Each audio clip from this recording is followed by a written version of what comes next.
কিন্তু কালকে রাত থেকে ঘুমাতে পারিনি। তার কারণ হচ্ছে কালকে আমাদের কর্মীদেরকে মারধর করা হয়েছে। কোনো একটা জায়গায় তৃণমূলের কিছু মাতাল চাষ করেছে দিদিমণি, সেই মাতালগুলো আমাদের কর্মীদেরকে মারধর করেছে, সেই জন্য রাতে ঘুমাতে পারিনি। তবে ভাই, সংবিধানটা শুধু আমাদের হাতটা বেঁধে দিয়েছে। সংবিধান যদি আমাদের হাতটা না বাঁধতো, এই যে সমস্ত এলাকায় পাগল ছাগল যেগুলো ঘুরছে না, সব কটাকে টেনে ডায়মন্ড হারবার থেকে বার করে দিতাম। শুধু সংবিধান আমাদের হাত বেঁধে রেখে দিয়েছে। আর প্রশাসনের কথা যেটা বলছেন, এদের তো অনেক দিন আগেই বলেছে আপনারা উর্দি ছেড়ে হয় তৃণমূলের ঝান্ডাটা ধরুন, আর নতচ মাটি টাটি যা আছে 100 দিনের কাজ করুন, আপনাদের দ্বারা এই কাজগুলো হবে না। এ অনেক আগে বলে দিয়েছি। কিন্তু এরা বোঝে কে? এদের বোঝায় কে আর এরা বোঝে কে? সমস্যা হচ্ছে এদের দালালি করে করে এমন একটা জায়গায় চলে গেছে। তবে সব প্রশাসন নয়, কিছু অংশ প্রশাসন, তাদের দালালি ছাড়া পেটের ভাত জোটে না। তার কারণ হচ্ছে তারা লেখাপড়া শিখে চাকরিটা করেনি। সম্ভবত যদি নিজের যোগ্যতায় চাকরিটা করত, তাহলে নিশ্চয়ই সংবিধানকে মাথায় রেখে কাজ করত। লেখাপড়া শিখে চাকরিটা করেনি, ঘুষ দিয়ে চিটিংবাজি করে চাকরিটা করেছে, যার জন্য তৃণমূলের দালালিটা করছে। তবে ভাই আপনাদেরকে বলবো, আগামী 2024-এ যে ইলেকশনটা হবে লোকসভা ভোটে, এই ডায়মন্ড হারবারে আইএসএফ এর বিজয়ী পতাকা উড়বে উড়বে উড়বে। পারবেন তো? কোনো কয়লা ভাইপো টিকবে না এখানে। কোনো কয়লা ভাইপোর এই ডায়মন্ড হারবারে আর চান্স নেই। তৃণমূল কংগ্রেসের যে সমস্ত চোর চিটিং বাজগুলো ভাবছে যে লোক কম হবে, এলাকায় এলাকায় ধমকাচ্ছে চমকাচ্ছে, আপনাদেরকে বলি, ধমকে চমকে বাড়িয়ে বসিয়ে রাখা যাবে। আর নওশাদ সিদ্দিকী যেদিন নমিনেশনটা করবে, সেই দিন দেখতে পারবে ডায়মন্ড হারবার, সেই দিন দেখতে পারবে কয়লা ভাইপো যে ডায়মন্ড হারবারের জনগণ কি রেজাল্ট দিতে চাচ্ছে, সেদিন দেখে নেবে।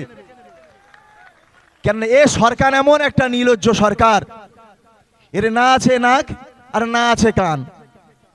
নির্লজ্জ। দেখবেন যাদের নাক নেই তারা সব জায়গায় যায়, তাদের নাকে কোনো গন্ধ লাগে না। সেই একটা কথা আছে, বাংলায় কথা আছে, শুনিনি নাক, এই মুচিন্নি নাক শুনিনি কান। এদের হচ্ছে সেই গল। দোকান কাটা, যাদের এক কান কাটা তারা রাস্তার ধার দিয়ে যায়, আর যাদের দোকান কাটা তারা রাস্তার মাঝখান দিয়ে যায়, তারা কিছু বোঝে না ওসব। তা তৃণমূল কংগ্রেস হচ্ছে দোকান কাটা, এত নির্লজ্জ। সেই জন্য আপনাদেরকে ঐক্যবদ্ধ হতে হবে। আগামী দিনে নওশাদ সিদ্দিকী আমাদের এই ডায়মন্ড হারবার দাঁড়ানোর জন্য তিনি অঙ্গীকারবদ্ধ করেছেন। দল যদি অনুমোদন দেয় তিনি দাঁড়াবেন। তবে যদি নওশাদ সিদ্দিকী যদি এই ডায়মন্ড হারবার নমিনেশনটা করে, আপনাদেরকে বলে যাচ্ছি, এই কয়লা ভাইপোকে, এই চোর ভাইপোকে এই ডায়মন্ড হারবার থেকে উৎখাত করতে হবে। যদি আগামী দিনে এই কয়লা ভাইপো আবার এই ডায়মন্ড হারবার থেকে দাঁড়ায়, তবে এই ডায়মন্ড হারবার লোকসভায় আমার মা বোনেরা সুরক্ষিত থাকবে না, আমার মা বোনেদের ইজ্জতটা বাঁচবে না। আমার যে সমস্ত মানুষরা আছে যারা প্রতিদিন দিন আনে দিন খায়, তারা সুরক্ষিত থাকবে না। কেননা আমাদের কাছে খবর আছে প্রতিনিয়ত এই ডায়মন্ড হারবারে চাঁদা তোলা হয়, প্রতিনিয়ত ডায়মন্ড হারবারে তোলা হয়। সেই জন্য এই সমস্ত চিটিংবাজদের বিরুদ্ধে, এই সমস্ত ধর্ষকদের বিরুদ্ধে, এই সমস্ত কয়লা চোরদের বিরুদ্ধে, এই সমস্ত বালি চোরদের বিরুদ্ধে, এই সমস্ত শিক্ষা চোরদের বিরুদ্ধে আপনাদেরকে ঐক্যবদ্ধ হতে হবে। এবং আগামী লোকসভা ভোটে 6-এর পর 6 মারতে হবে, প্রতি বলে 6 মেরে কয়লা ভাইপোকে ডায়মন্ড হারবার থেকে উৎখাত করতে হবে। এই শপথ আপনারা নিন, নতচ পারবেন না।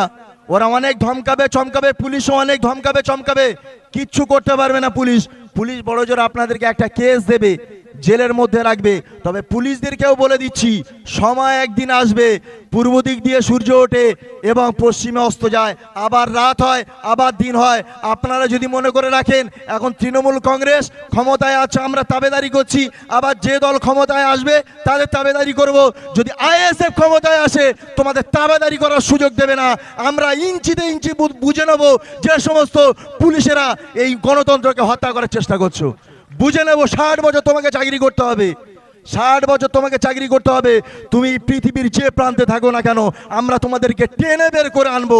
সংবিধানের যে আইন আছে সেই আইনের আওতায় এনে যে শাস্তি পাওয়ার দরকার সেই শাস্তি আমরা দিয়েই তবে আমরা ছাড়বো। সেই জন্য আপনারা ঐক্যবদ্ধ হন।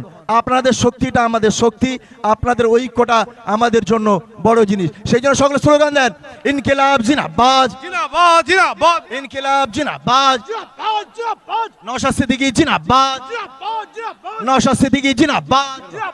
এই তোমার জান আমার তোমার জান আমার জান, এই তোমার জান আমার জান, এই যুব সমাজের নয়নমণি নওশাদ সিদ্দিকী তোমায় জানাই স্বাগতম।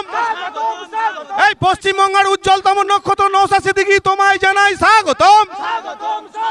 ইনকিলাব জিন্দাবাদ, ইনকিলাব জিন্দাবাদ, ইন্ডিয়ান সেকুলার ফ্রন্ট জিন্দাবাদ। এই নওশাদ সিদ্দিকী এগিয়ে চলো, আমরা তোমার সাথে আছি। এই নওশাদ সিদ্দিকী এগিয়ে চলো, আমরা তোমার সাথে আছি। এই নওশাদ সিদ্দিকী ভাইজান তোমায় জানাই স্বাগতম। এই নওশাদ সিদ্দিকী ভাইজান তোমায় জানাই স্বাগতম। আমরা স্বেচ্ছাসেবক ভাইদের বলছি, আমাদের মাথার তাজ, আমাদের প্রাণপ্রিয় বিধায়ক, আমাদের চেয়ারম্যান মাননীয় নওশাদ সিদ্দিকীকে নিরাপদে মঞ্চে আসার ব্যবস্থা করবেন। আপনারা একটু মঞ্চের সামনে চলে আসুন। মঞ্চের বাদিকে যারা আছেন আপনারা একটু মঞ্চের সামনে চলে যান। মঞ্চের বাঁ দিকে যারা আছেন সবাইকে অনুরোধ করব, যারা দাঁড়িয়ে আছেন একটু চলে যান, এদিকে মা বোনেদের সুযোগ দেন। উত্তরীয় দিয়ে এদিকে বারণ যারা করবেন। দাঁড়িয়ে আছেন কথা আমাদের শুনছেন ইয়ামিন না, লস্কর ভাইজান, ভলেন্টিয়ার যারা আছে সবাইকে একটু বুঝিয়ে পেছনের দিকে দিয়ে দেন। ডান দিক মঞ্চের বাঁ দিকটায় যারা দাঁড়িয়ে আছেন, আমাদের প্রাণপ্রিয় বিধায়ক মাননীয় নওশাদ ভাইজানকে শাল দিয়ে বরণ করবেন। আমাদের এই হরিণডাঙ্গা অঞ্চলের দায়িত্বে যিনি আছেন আমাদের লালটুকে বলবো বরণ করে নেওয়ার জন্য।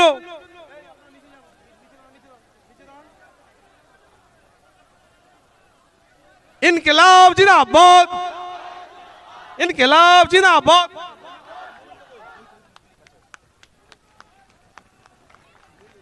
ফুলটা বরণ কর, ফুলটা বরণ কর, ফুলটা দে। ঠিক আছে, ঠিক আছে, সাইডে বরণ করবি। আমাদের প্রাণপ্রিয় বিধায়ককে ফুলের মালা দিয়ে বরণ করবেন নুরুল হাসান মাওলানা সাহেব। নুরুল হাসান মাওলানা সাহেব, আপনারা একটু সামনের দিকে আসুন না প্লিজ। আপনারা শৃঙ্খলাটা মেনটেন করুন। ইনকিলাব জিন্দাবাদ।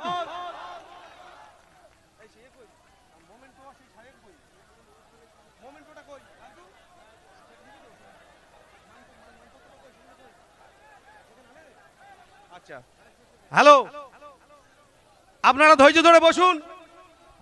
সবের একটা সিস্টেম আছে, যারা এই বাসের এপারে এসছেন তারা ওপারে গিয়ে দাঁড়ান। সিস্টেমের বাইরে কেউ আসবেন না, নিয়মের বাইরে কেউ যাবেন। এখানে সাংবাদিক বন্ধুদের জন্য সংরক্ষিত, প্রশাসনের বন্ধুরা আছেন তাদের জন্য, এটা আপনাদের জন্য নয়। এখানে জায়গাটা আপনারা এটার বাইরে গিয়ে বসুন। আইএসএফ একটা শৃঙ্খলাবদ্ধ দল, সেই শৃঙ্খলাটা সব জায়গাতেই দেখাতে হবে। আপনার বাসের এদিকে কেউ আসবেন না, যারা ভলেন্টিয়ার আছে ভাইদেরকে পিছন দিকে পাঠিয়ে দিন। আমাদের দুজন আমাদের কর্মী